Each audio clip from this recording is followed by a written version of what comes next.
tranquility to our African sister states, thus being a star in Africa, in East Africa, and in Uganda here.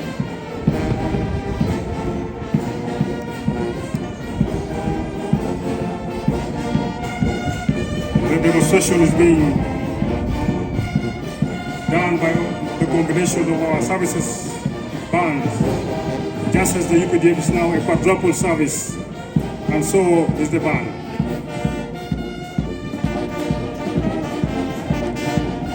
The UPDF band being one of the longest, oldest military units in Uganda's military history.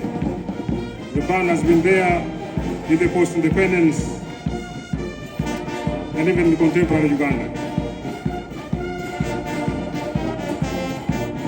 Tasked with major function of animating state occasions and UPDF institutional functions.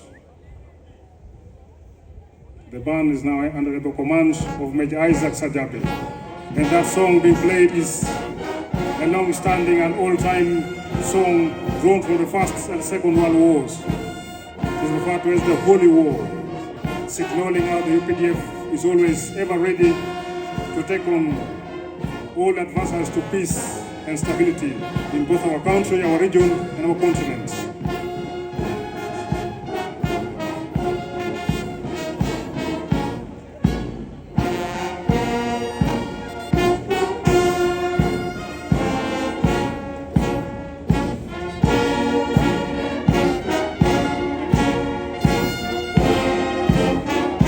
Behold the star we have been talking about, demonstrating how the UPDF has shown over the years in the country, in the region, and in the continent as a beacon of peace, tranquility, and stability. To a level of being able to export peace, stability, and tranquility to these African sister states and the African continent.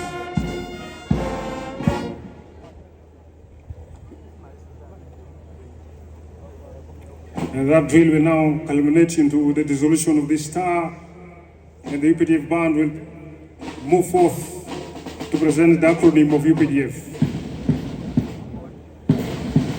to signal now the strength of the quadruple service force, which the UPDF has arrived at in contemporary times.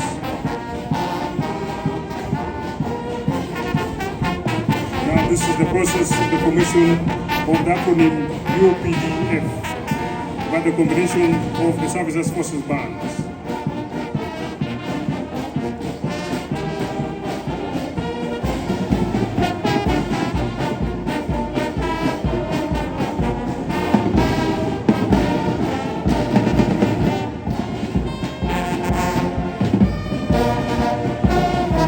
And all these services bands have lived up to the very visionary leadership and expertise of the UPDF Director of Music, Colonel Moses Wilson Sentongo, who has guided through time for all the services to acquire their fully fledged marching bands, to be able to decongest the bulkiness of duty calls at the Land Forces Headquarters, in the Joint Services Headquarters Brigade Group.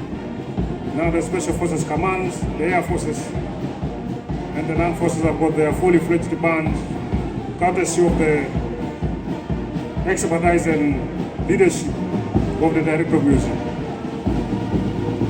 Right about now, the services bands will now present the last demonstration, which is the formation of the abbreviation UPDF, to signal the quadruple service force strength of the UPDF, as shall soon be enshrined in our Constitution.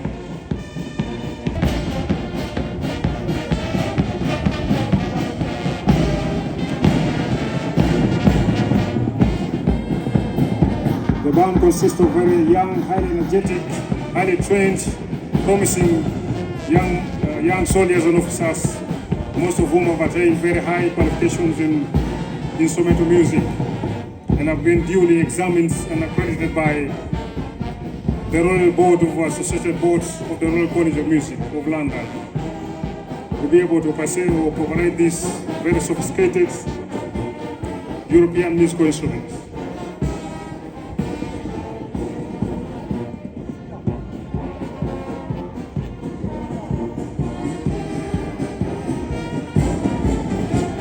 And the band is very thankful to the leadership of the Chief of Defense Forces.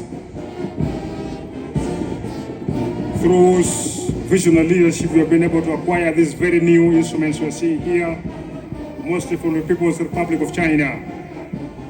The band have got new assortment of instruments, some of which are in our stores, ready for use when duty calls. In conclusion of this Combined Services Band demonstration will now be the writing using human personnel of the abbreviation or the acronym UPDF.